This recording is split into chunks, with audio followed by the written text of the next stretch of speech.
So there's an emergency on the ITU.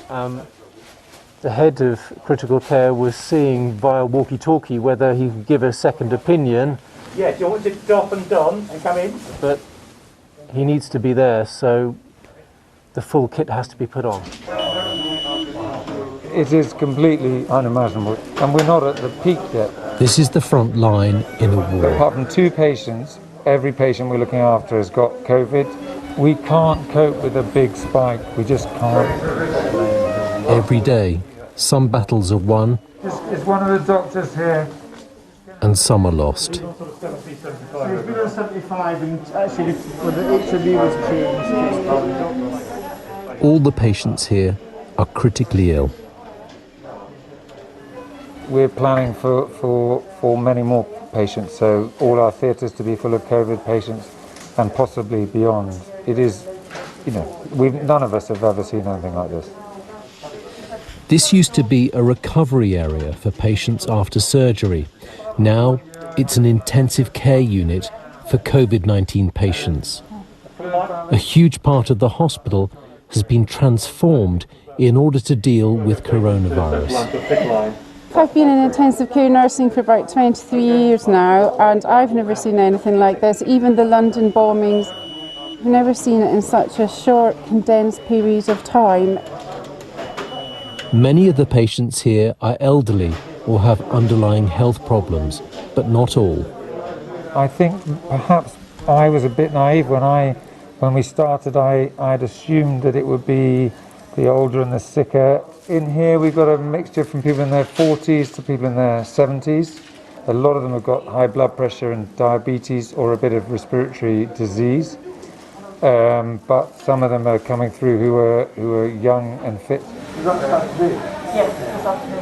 The patients here have severe pneumonia, inflammation of the lungs. They must be heavily sedated while on a ventilator, a machine which takes over their breathing. Patients can spend 2 weeks like this.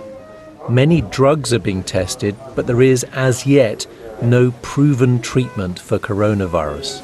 So it's oxygen and organ support and amazing nursing care, really. One thing that does help is turning the patients onto their front. It increases the oxygen getting into their lungs. What seems like a simple procedure takes time and lots of pairs of hands. Okay, everyone all right? Yep. Ready, steady, 90. With ventilated patients, extreme care is needed. Okay, ready. All of this while staff wear full personal protective equipment. Well done, that's great. Okay, can we just check that he's ventilated? Their only barrier against coronavirus. Every time a doctor or a nurse goes onto the unit, they must don full safety gear. You can't wear this and work for more than a couple of hours because you've got a crashing headache, you've got a dry mouth, you have to get out. Staff write their names on their aprons so they can be quickly identified. They use walkie-talkies because their visors mean they can't communicate on phones. It is draining, physically and mentally. It's really hard, and some of our staff really can't cope with it. We've got huge number of nurses, doctors and physios, and not all of them can deal with it, so they can only spend a short time or not just any time. It's not uncommon for some of our staff to have had panic attacks, and just finding this so stressful. So we've got to really support people. Some people just can't do it. Despite the possible risk to themselves, the medical staff carry on. 12-hour shifts, 60 hours a week are the norm. They worry about the patients, about each other, and about those they love. I think it's very hard on our families. My kids are at home, my wife's homeschooling. It's easy in a way for me. I'm doing my job, I'm busy all day. They don't really know what it's like here, whether we're bringing home the virus, and they've just been amazing. Just let me do what I need to do, and I'm just incredibly grateful to them.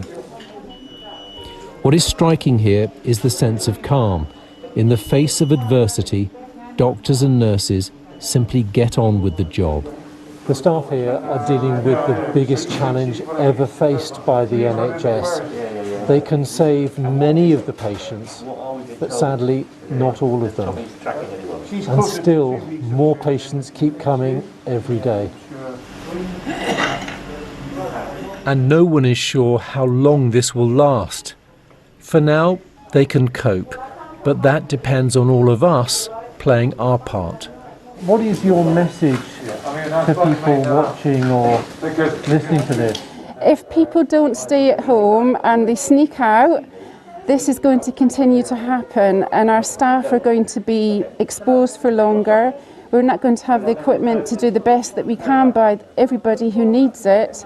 We do need to flatten that curve, and it is so serious. And I just wish people would really, really listen to what the government and we are saying. It is harrowing to see the devastation caused by coronavirus, and humbling to witness the resilience of nurses and doctors, the heroes of this crisis.